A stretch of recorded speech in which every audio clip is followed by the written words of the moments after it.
Now that the calendar has turned to July, let's go through some summer storylines with our Jeremy Fowler. Jeremy, what do you got on J.J. McCarthy in Minnesota? Dan, I'm starting in the NFC North. J.J. McCarthy, what does he do this training camp? Because the Vikings passed on Aaron Rodgers despite interest from Rodgers because they believe they have a roster that can win a Super Bowl over the next 3 years. And to do so, they have a quarterback now on a rookie-scale contract to build around. So McCarthy needs to show some glimmers of hope. He doesn't have to be a hero yet. He was getting better late in OTAs and minicamp. They wanted to see that momentum shine early in camp. And you got Trey Hendrickson. So this is a sticky situation with Hendrickson and the Bengals. They have been talking. That is a good sign. There is some hope, at least some level of hope, they can try to reach a deal by training camp. If not, I am told that Hendrickson has been dug in. Look, he's trying to follow his own words that he would not be there for training camp to start if there is no new deal in place. This is a player who, despite being 30 years old, wants a contract commensurate with his skill set, but also he wants a longer-term deal. He wants the security of multiple years. We'll see if the Bengals can oblige there. And then lastly, I'm going to go to the Cleveland Browns. This is fascinating. One of the biggest storylines of the league. What are the Browns going to do at quarterback? They got Joe Flacco. I expect him to be well-positioned in that hierarchy, that pecking order that they set up early in camp. But then you have the two rookies. I'm told Shedeur Sanders acquitted himself well in OTAs and minicamp. He was throwing with aggressiveness. He was testing the defense. But he was also going against mostly third-team defenses, not a lot of pass rush, seven-man defense. Like, he's got a long ways to go. So really, any conversation with the Browns quarterback future should involve 2026, where they have 2 first-round picks and a loaded quarterback draft. So they could be looking to the future here. But in the meantime, they got to figure out something. In the meantime, they have an absolutely fascinating jumble at quarterback. EJ, when you look at this situation in Cleveland with the quarterbacks, what goes through your head? Well, from a player's perspective, usually in a quarterback room, you have roles, right? You have your older veteran like a Joe Flacco. You have your starter. We don't know who that's going to be. I don't think Coach Stefanski knows who that's going to be. And then you'll have your young guys. Now, obviously, you have 2 young guys in Shedeur Sanders and Dillon Gabriel. So I'm assuming one of them is maybe trade capital at some point. And then you still have Deshaun Watson, who's returning at some point as well. I don't know if it's this season or the following season, rehabbing. But I've heard he's a coach in the room right now.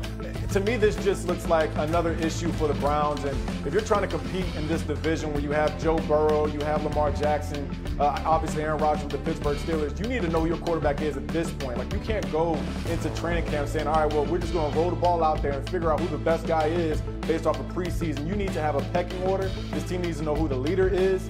And at this point in the offseason, I'm just not really liking where the Browns are because of the quarterback conundrum. Again, maybe they try to use the young guys as draft capital, but I don't know. And look, 2026 draft, Jeremy's right. A bunch of potential first-round picks, maybe even 4 or 5 guys who could be first-rounders. I just don't understand why you draft 2 quarterbacks in this draft.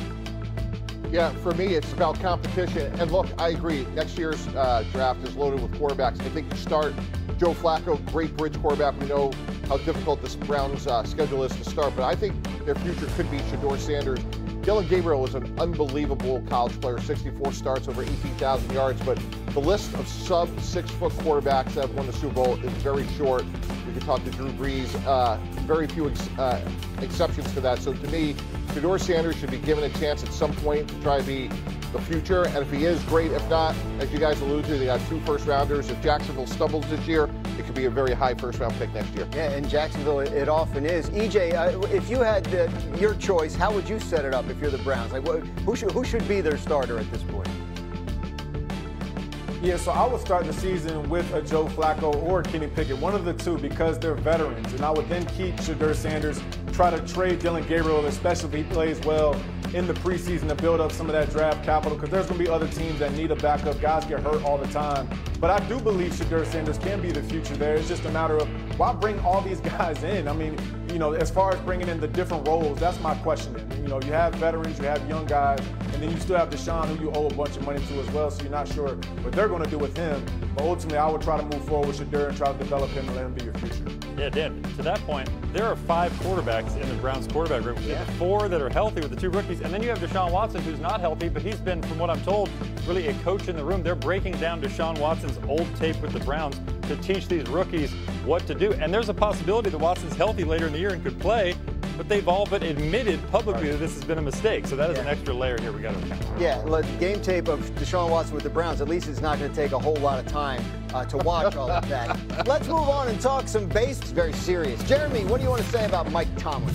Dan, it would take a colossal meltdown for Mike Tomlin to face any sort of real pressure. I know they made a bunch of splash moves. The expectations are heightened, but meltdowns are just something that Mike Tomlin doesn't do. He's allergic to them. Every year, winning season, longest tenured coach in the NFL, and he is a catalyst for why Aaron Rodgers is in Pittsburgh right now. He wants to play for Mike Tomlin. They want to see that through. Mike T, how much pressure is on Mike T in Pittsburgh this year? Look, there's significant pressure on him, but there is every year. I think what's interesting is how does he manage so many players over 30?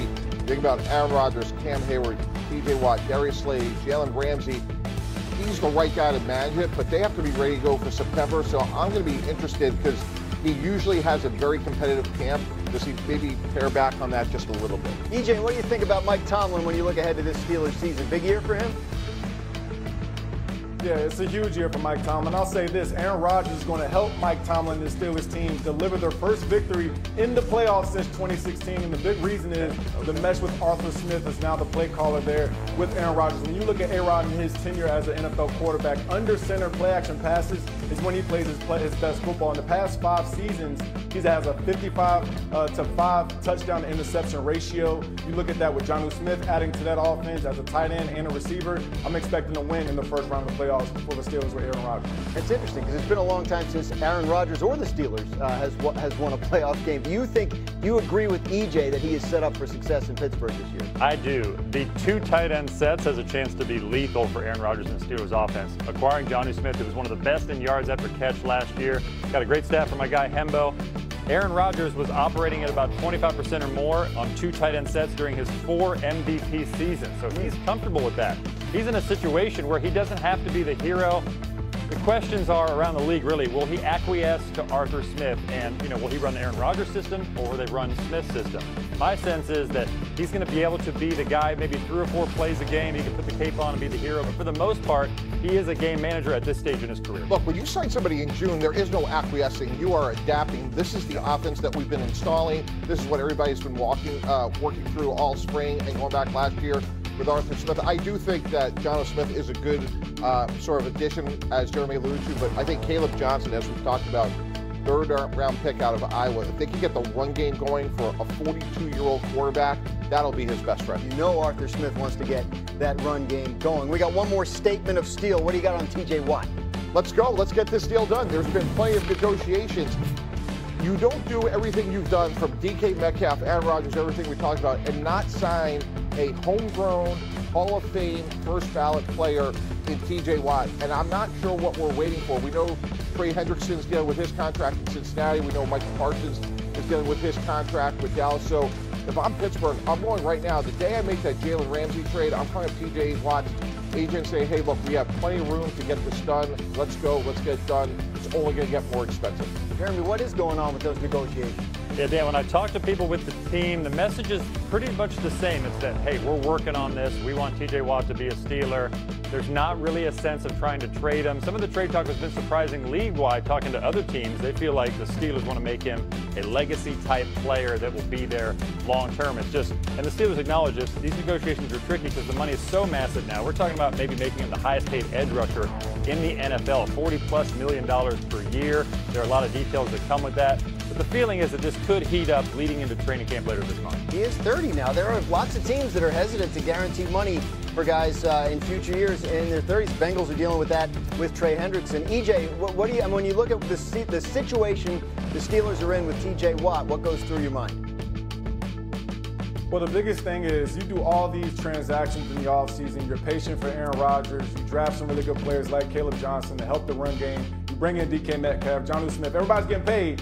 And if they don't get T.J. Watt, guys, all that's a wash. I'm sorry. I just don't see this team, like I said, getting to a playoff or even a playoff win if you don't have the cornerstone piece of your defense. Look, T.J. Watt is that good of a defensive end. And you look at the quarterbacks in that division, along with some of the receivers, if they're not getting pressured, you have no chance. And so I think it's so important at this point. I will hope it gets done this week, guys, if they get T.J. Watt in there. And Hembo gave me this stat. So T.J. Watt's had 3 titles as far as sacks since 1982 when that stat became an actual thing. And the other person ahead of him is Deacon Jones. We're talking about rare air, a current Hall of Famer at this point already in his career. I hear that he's 30, but you have to get this deal done because he's a huge piece of the success of the Steelers.